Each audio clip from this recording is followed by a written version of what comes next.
whole recovery more sustainable going forward. Trade talks between U.S. and China have resumed again. China's Commerce Ministry confirms that the U.S. Trade Representative Katherine Tai has spoken with China's Vice Premier Liu He over the phone.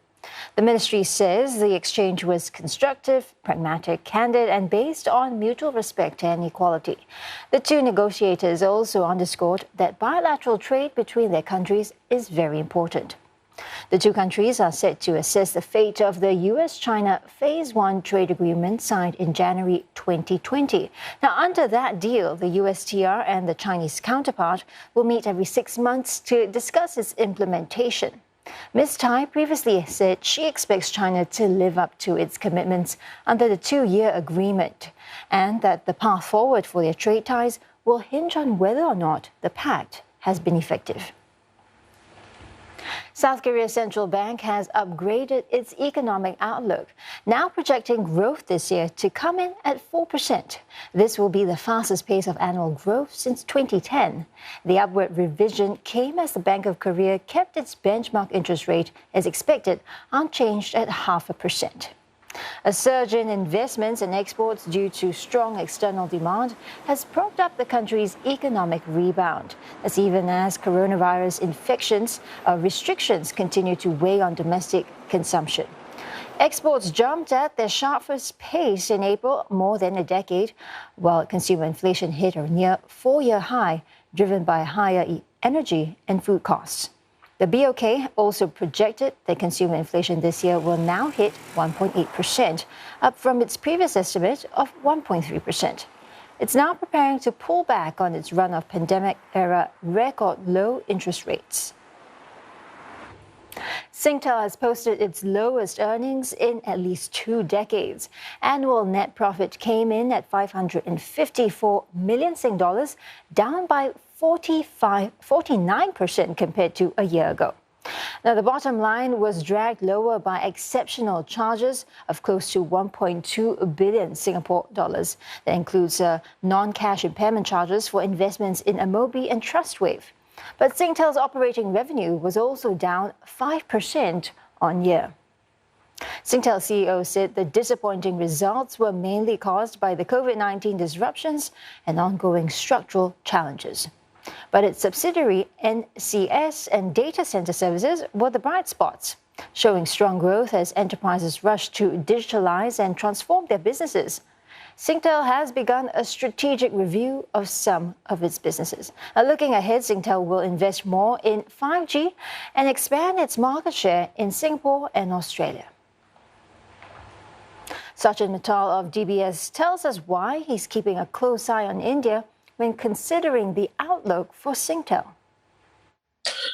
For Singtel, I think the key driver for growth will come from turnaround of Bharti. Bharti has already turned around from losses into profits. And so in that sense, that is essentially going to be the key earnings driver, because we are looking at double-digit growth for Singtel, mainly led by Bharti Airtel. And besides that, we're expecting that the core business in Singapore and Australia, hopefully, we have seen the worst of pandemic and roaming has kind of bottomed out. Difficult for it to drop any further from where we have seen already during the pandemic. Hopefully, the core business stabilizes, Bharti turns around, and that should kind of give the growth. 5G business is an opportunity and also a high capex kind of a risk. And in that sense, I'm not very positive on the overall 5G scenario. I think all of us know about high capex of 5G. The question is, how much growth can be derived from 5G? Singtel is betting big on 5G. We have to wait and see what happens in the future on 5G. Well, Singtel shares are down as much as 3.2% before paring some of those losses. It's currently down by 1.6%. The STI, meanwhile, managing to stay in the positive territory, up by almost 0.5%. Elsewhere in the region, sentiment is being weighed down by fears that central banks might start to consider winding back their emergency stimulus. The Nikkei is also hurt by those concerns. It is down by 0.3%. 0.1%. Over possible extension of COVID-19 emergency measures are also a concern for investors. In South Korea, tech heavyweights are also leading the way south, but it has since flipped. It is up by just a touch. The Shanghai Comp is also up as subdued industrial data calmed worries over policy tightening.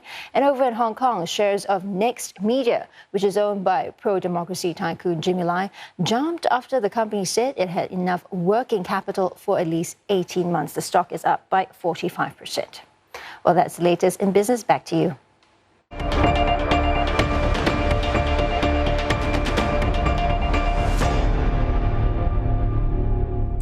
Energy companies Total and Chevron have suspended payments from a gas joint venture that would have reached Myanmar's military. Dividends from Moatama Gas Transportation Company reportedly amount to some $350 million last year. France's Total operates MGTC's pipeline linking the offshore Yadana gas field through Myanmar to Thailand. Chevron also backed the decision to stop new investments in the project, an important source of revenue for Myanmar's army. Both Chevron and Total have been under pressure to stem funds to the military since the coup and deadly crackdown on protesters. The companies condemned the violence and human rights abuses, but said they would continue to produce gas from the field so as not to disrupt electricity supply in Myanmar and Thailand. Together, Total and Chevron own more than 60% in MGTC. Thailand's PTT owns a quarter of the company, while Myanmar's state-owned oil and gas company, MOGE, controls the rest. No one's representing Myanmar at what's arguably one of the most important gatherings in the WHO's history. The country has been excluded after the WHO was faced with the dilemma over who to recognize as Myanmar's legitimate representative. Both the military and the ousted civilian officials sent in requests for this year's gathering, which began on Monday. At the same time, serious allegations are emerging against the military after an investigation by the Associated Press and a human rights lab at UC Berkeley. They allege the military is using bodies of victims as tools of terror. The report says videos and photos recorded in various cities across Myanmar show bodies being hauled away by the army and police. The report cites more than 130 instances, which it alleges is aimed at creating anxiety, uncertainty, and striking fear in the civilian population. The report alleges autopsies have been carried out without permission and that deaths were blamed on falls and heart attacks. This contradicts eyewitness accounts and images captured by protesters and journalists. A rights group says more than 825 people have been killed since the coup began. Ahead on Asia now, why the Tokyo Games might be too hot to handle for some athletes. Later, from black hole theories to scripts for The Simpsons, a treasure trove of Stephen Hawking's work given to the UK.